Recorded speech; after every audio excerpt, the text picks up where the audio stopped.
Alright, so today we're going to take a look at one of the easiest chords, maybe even the easiest chord that you can play on the guitar. It's called E minor. It sounds like that.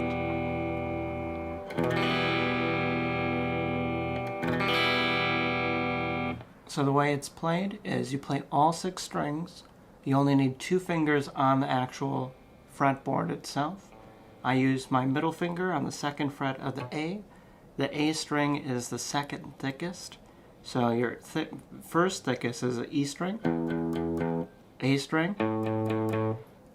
So you put your 2nd fret on that A string, and then right below it, that's your D string, which is your 3rd thickest.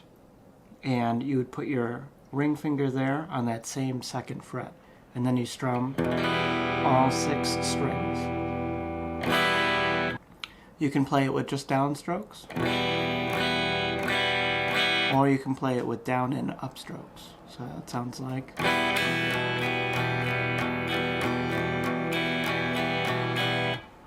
So yeah, take a look at E minor.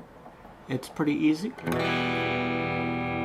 It's one of the first chords I learned, so give it a shot.